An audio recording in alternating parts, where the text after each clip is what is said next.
Hi friends, നമുക്കിന്ന് reporter സ്പീച്ചുമായി ബന്ധപ്പെട്ട വളരെ പ്രധാനപ്പെട്ട ഒരു ചോദ്യത്തിലേക്ക് കടക്കാം. അപ്പോൾ റിപ്പോർട്ടർ സ്പീച്ച് എല്ലാവർക്കും അറിയാമെങ്കിൽ കൂടിയും റിപ്പോർട്ടർ സ്പീച്ചിൽ നമുക്ക് തെറ്റിക്കുന്നതിന് വേണ്ടി തരുന്ന ചില ചോദ്യഭാഗങ്ങളുണ്ട്. ഉദാഹരണത്തിന്, she cess my husband works abroad. അപ്പോൾ ഇത് റിപ്പോർട്ടർ സ്പീച്ചിൽ ഇത് രണ്ട് ഭാഗങ്ങളുണ്ട്.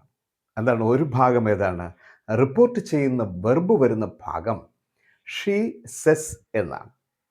മൈ ഹസ്ബൻഡ് വർക്ക്സ് എബ്രോഡ് എന്ന് പറയുന്നത് സിംഗിൾ ഇൻവെർട്ടഡ് കോമസിൽ double inverted comma, that depends. അത് വരുന്നത് രണ്ടാമത്തെ ഭാഗമാണ്.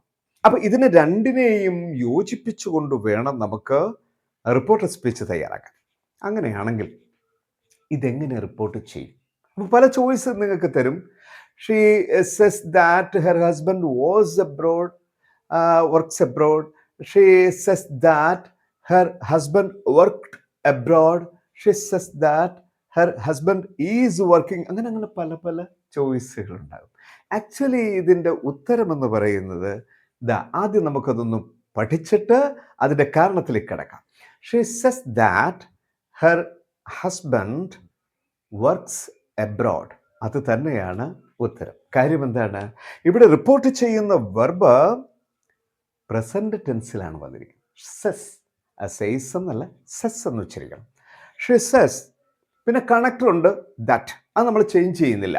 കാര്യം പിന്നീട് പറയുന്ന ഒരു അസേർട്ടീവ് സെൻസ് ആകയാൽ നമുക്ക് ദാറ്റ് എന്ന് പറയുന്ന ഒരു കണക്ടറാണ് നമ്മളിവിടെ ഉപയോഗിച്ചിരിക്കുന്നത്. അപ്പോൾ she says that her husband, my husband എന്നുള്ളത് ഹെർ ഹസ്ബൻഡ് എന്ന് നമ്മളാക്കുകയാണ്. Her husband. പിന്നെന്താ വർക്ക്ഡ് എന്നാകാഞ്ഞ്? തീർച്ചയായിട്ടും പ്രസന്റ് ടെൻസിലുള്ള വെർബുകൾ V1 ഒക്കെ തീർച്ചയായിട്ടും V2 മാറ്റണമെന്ന് നമുക്കറിയാമെങ്കിലും നമ്മളത് ചെയ്തില്ല. കാര്യം എന്ന് പറയുന്നത് ഇവിടുത്തെ റിപ്പോർട്ട് ചെയ്യുന്ന വെർബ് അത് പ്രസന്റ് ടെൻസിലാണ് അല്ലെങ്കിൽ ഫ്യൂച്ചർ ടെൻസിലാണ് എങ്കിൽ നമുക്കൊരു കാരണവശാലും പിന്നീടുള്ള ടെൻസ് മാറ്റുവാനുള്ള അവകാശമില്ല. അതുകൊണ്ടാണ് she says that her husband works എന്ന് തന്നെ വന്നത്. വർക്ക്ഡ് എന്ന് പറയാൻ ഇതിൻ്റെ കാര്യം എന്താണ്? ആ സെസ്സിലാണ് അതിൻ്റെ ആ ഉത്തരം ഇരിക്കുന്നത്. Her husband works abroad.